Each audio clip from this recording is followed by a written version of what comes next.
There was a session, a panel on youth, and there were only 7 youth delegates in the room, which is not enough when the whole topic is youth, right? You have more than 95% adults talking about youth. I just think the willingness of member states to actually bring us into the decision-making progress and into the discussion needs to improve.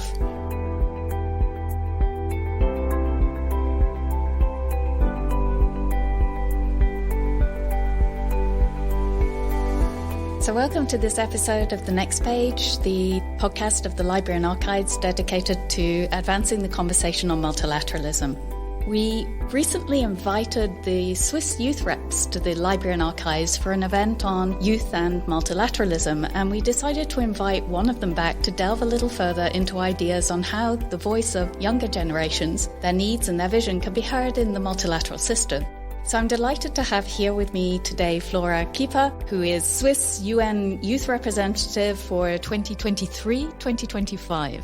We are very curious to hear more of your vision about multilateralism. So Flora is a postgraduate student at the University of Basel at the Department of Biomedicine, and she is doing research with the Tissue Engineering Group. She was also previously at Harvard Medical School researching cartilage regeneration, and she holds triple citizenship of Switzerland, Romania, and Australia. And she also competed at national level in figure skating. So with all of that, Flora, would you tell us a little bit more about yourself? Why you were so interested in becoming a youth rep? What is it that's meaningful in that for you? Yeah, so thank you very much, first of all, for, having me and giving the Swiss UN Youth Reps a voice here on the Next Page podcast. We're really excited about this opportunity to, share our views about what the value of youth can be in multilateralism. And so, as you mentioned, I'm a medical student. I do some biomedical research, and it's quite an uncommon path to actually end up as a Swiss UN youth representative. But actually, I was introduced to this international environment very early on. I grew up in a multicultural family. There was always like an international environment also in sports. And we always spoke a lot of languages. For example, just at the dinner table, sometimes there used to be up to 3 or 4 languages at the same time. And so this, cross-cultural communication and cross barriers was always instilled in me from a very early age. And so once I actually started studying medicine, I tried to, still keep my eyes open and broaden my horizons through other things outside of my discipline. So I, for example, did Model United Nations during my university, and I started diving into multilateralism a little bit through that. It ended up that we could go to, one of the biggest simulation conferences of the UN in New York, and then I also got the opportunity to actually coach a delegation of Swiss students to go to that conference again. And after all of these things happened, it was more of a why not decision to apply for this position or for this mandate as a Swiss youth rep, because I thought, why forget about all the things I've learned through the process, and why not just try to use it? So I've learned that I'm actually the first Swiss youth rep with this background in natural sciences, so it's quite atypical. But I also think that, with the uprise of science diplomacy, for example, which actually Switzerland is at the forefront of at the moment, with this, probably there was an interest within our youth council to actually balance out the team a little bit with people with different expertise and different backgrounds. And I really think it's a great team so far. I think we can achieve a lot during our mandate, and I really enjoy my time so far. Yes, indeed. It was really your profile that seems so interesting to us as well.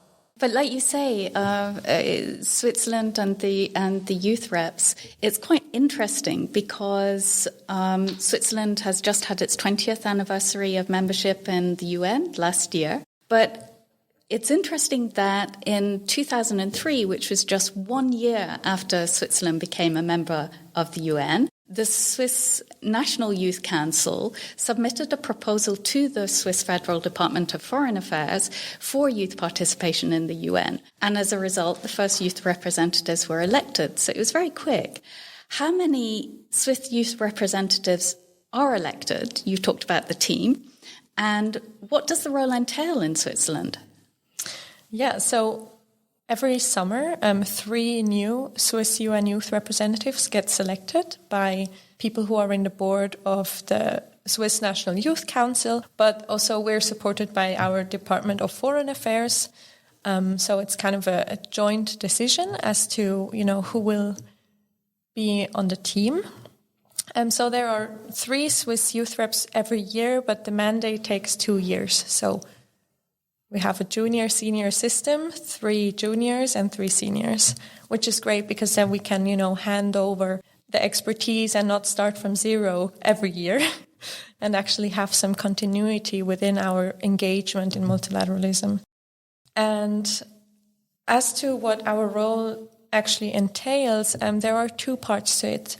So one part is, I guess, the obvious one, representing the voice of Swiss youth internationally and especially at the UN. And then there's also the second part of actually raising awareness for UN-related topics, like, for example, what are the SDGs amongst youth that live in Switzerland. Right. So you talked about your own interest in applying for being a Swiss youth rep, but as a representative, how do you ensure that you are representing the views and concerns of youth in your country? Yeah, this is a very important question, and this is actually the main part of our mandate, right? That we bring forward the collective voice of youth on the international stage.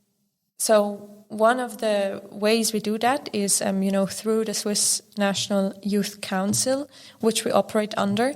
And just to give you a quick explanation on what the council actually is, so it's the umbrella organization for youth organizations across Switzerland. And it includes about 500,000 young people within, this age range that we represent, which is quite a lot if we consider the population size of Switzerland.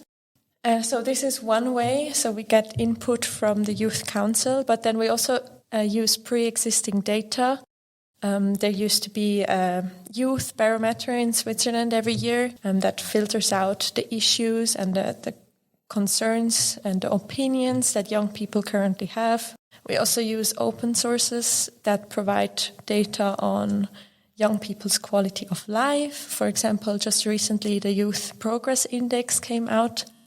And then we also go to schools and we actually talk to young people. We go to youth political festivals and interact with those people. And we kind of try to get an idea of, what Swiss youth would like us to put the emphasis on.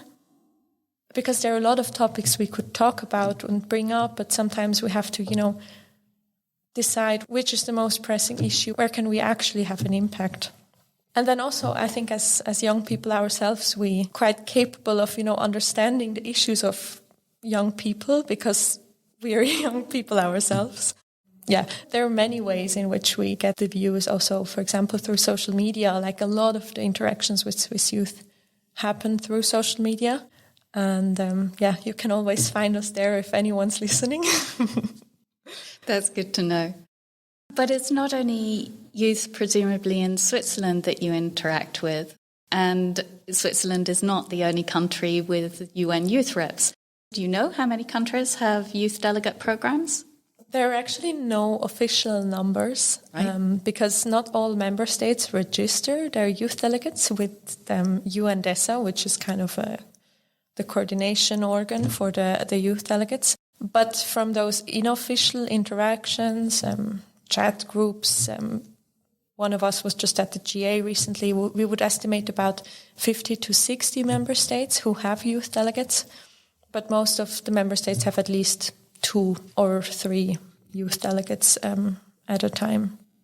And do you as a group interact with the youth representatives from other member states? Of course. Maybe just to mention here that, we're probably the first generation that grew up with social media and those digital communication tools entirely. So we're really like digital natives, we could say. So a lot of exchange and interaction actually happens through digital communication tools. This also actually makes youth engagement more inclusive, because especially those youth delegates who come from further away or who don't have the funding to travel to those huge conferences, they can actually interact with the youth delegate community and the diplomacy community as well through those digital tools. Of course, we meet youth representatives at big and smaller conferences. Sometimes there are regional or topic-based networks. One example is the ESDN, the European Sustainable Development Network, where a lot of European youth delegates come together and discuss about sustainability and create proposals and things like that. So yeah, there's a lot of ways we interact with youth from other countries, and it's interesting that a lot of times also similar issues come up in the different countries, but that really concern young people. Let's talk a bit about multilateralism and how it's changing. So I have a question for you. On a scale of 1 to 10, where 1 is very pessimistic and 10 is very optimistic, how do you feel about the ability of today's multilateral system to address the challenges that will affect your generation? I would say somewhere in between. It's hard to say an exact number, but if I'd had to fix myself, it would be around the 6. So still bending towards the optimistic side. Exactly, but just slightly.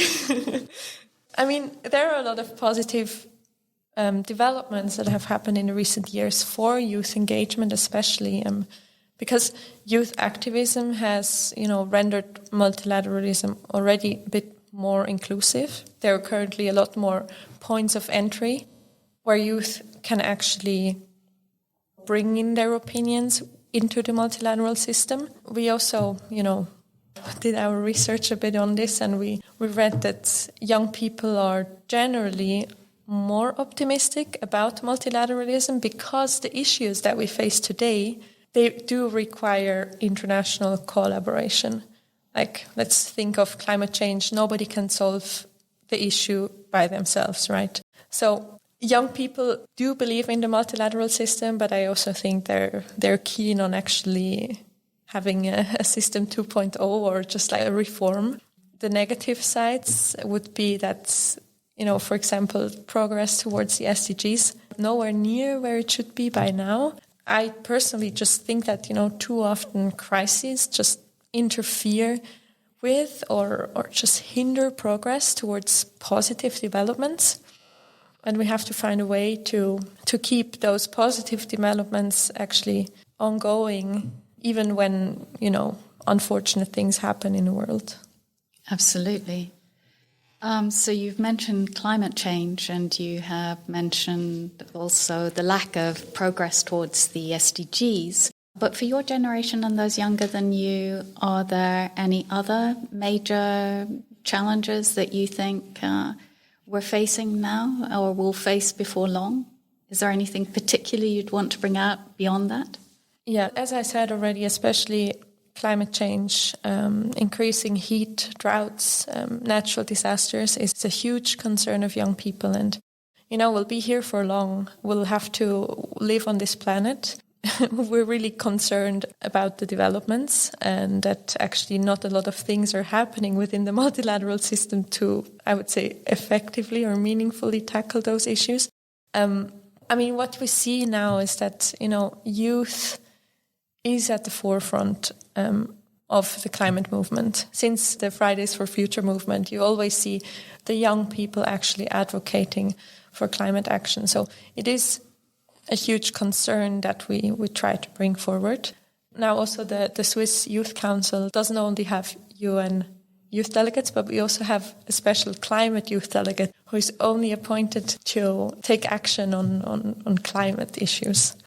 So it seems like there's a real focus on this, as if it's the number one concern, perhaps, for certainly in Switzerland?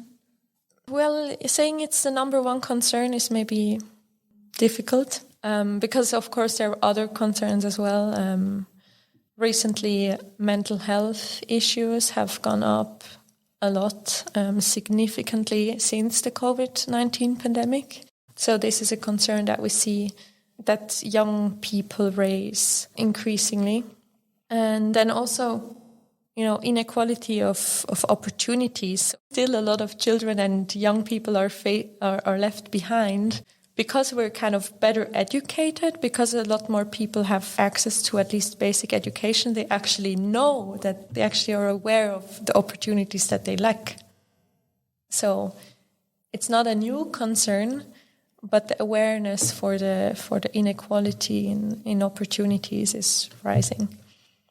And then also I would like to mention that, there are challenges that the young people face today, and we can't solve them ourselves. Multilateralism needs to step up and actually do something about it. But there are also challenges within the multilateral system that in order to solve these issues, one of them would be just the organizational effectiveness within diplomacy in general. Double standards are often an issue with concerning human rights, for example. A lot of decisions take a very long time to be taken, and I understand, because the more voices you collect and try to put into a decision, the longer the process will take. But I really see room for improvement, and I see the need for improvement because we won't be able to tackle those challenges that youth are facing in time if diplomacy doesn't, do something about it. So having said that, what are the values that you as a youth and the younger generation would like to see as a foundation for finding common ground? Personally and generally speaking, I would like to see that the diplomatic world keeps in mind a more long-term vision of the world. If the WHO estimates are correct, the life expectancy for a person like me, so female, born in Switzerland and born in 2000, is about 83 years. And also the people in my generation that are still younger than me will, be here until almost the next century. So it's really about our future, and we need to think long-term and not react so much on, a little problem here, a little problem there. We need to keep the long-term picture, the long-term vision when it comes to decision-making. Also, the multilateral system currently was based on powers at the end of World War II, and the world has changed since World War II. And it will also continue to change, especially, for example, technological revolutions will actually change the way we live, and they have already changed the way we live continuously. I think we really need to start to think differently about the future, for example, the future of labor, the future of work. Imagine all the jobs that exist today. A lot of those job descriptions didn't exist 60, 70 years ago. And a lot of the job descriptions that exist today won't exist anymore in a few years to come. These are more, I guess, philosophical or economical questions. But, what is the value of human labor? How can we ensure that human beings can live and work decently also in the future? And I think to be able to answer these questions, we really need to keep this long-term lens. Exactly, for the well-being of everybody. Yeah. So the Secretary General's report, Our Common Agenda, really does highlight the role of youth. What do you think could be done to make the UN more inclusive of youth? Yeah, that's a very important question. And I think generally what the UN and the member states have to ask themselves in this regard is how can they assure that the young voices are not just heard, but also integrated and meaningfully integrated into the decision-making processes. To speak concretely, I think we need more young people within the system. To give you a brief example, at the Human Rights Council, there was a session, a panel on youth, and there were only 7 youth delegates in the room, which is not enough when the whole topic is youth, right? You have more than 95% adults talking about youth. I just think the willingness of member states to actually bring us into the decision-making progress and into the discussion needs to improve.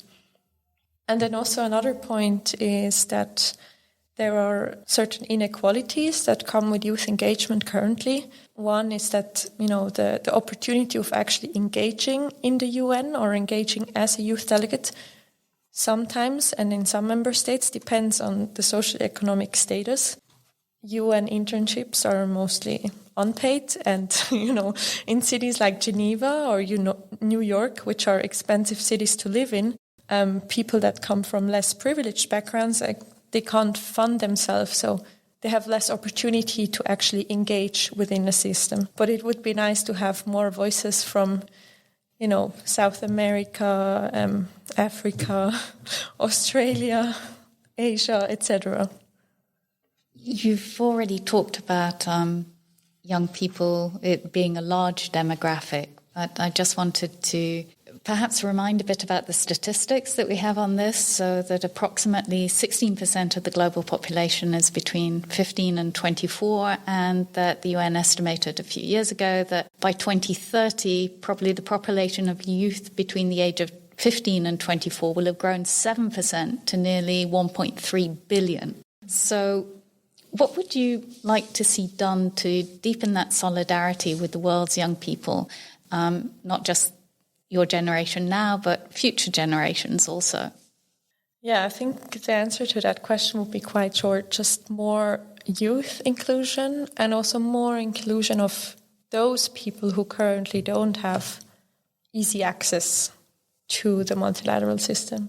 And I'm going to quote the Deputy High Commissioner for Human Rights, Nada al-Nashif. She recently said that inequality breeds more violence. I think there is a lot of truth to that quote, and I really strongly believe that we need to, be able to find a way to equal out the opportunities to engage in decision-making processes, because in the end, the people affected by decision-making processes are the people who are young today and who will stay here for long. Exactly. You've spoken a bit about what you'd like to see change in the multilateral system. Let's talk perhaps a little about the Secretary General's call for an upgrade of the system to the UN 2.0. It's an evolution towards a more agile and diverse, responsive, impactful UN organization, we hope. And this involves what we're calling the quintet of change, which is fusion of innovation and data and digital foresight and so on, and behavioral science and skills and culture. Now, you've mentioned young people's ability with technology and so on, but how do you think that the skills and capacity of your generation can impact a changing multilateral system? I think here we need to distinguish between youth in general and my generation.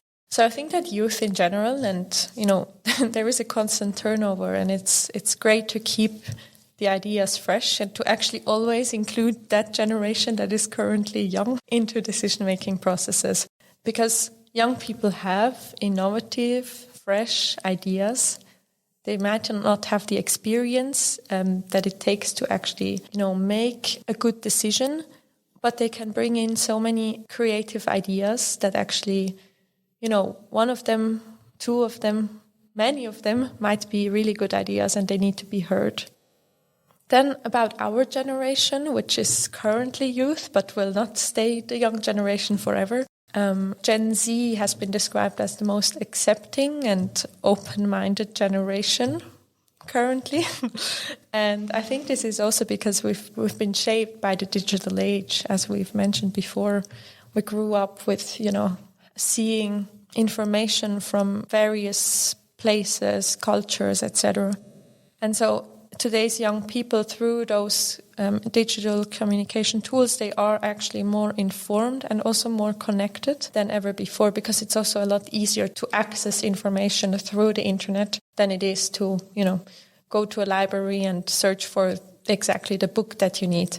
Because of this, and because also I strongly believe that communication is actually a prerequisite for collaboration. I do think that for our generation, the collaboration across borders is easier than it might have been before. And, geographical differences are less of an issue. But I also think that, the intergenerational dialogue is important, and this needs to be kept up as well. We need to also profit from the past experience and keep history in mind to, not repeat the mistakes of the past. So yeah, I do think that, our generation can have a very positive impact in multilateralism. So looking towards the future, because you will still be a youth rep next year in 2024 when we will have the Summit for the Future, what would your hopes be for that Summit of the Future?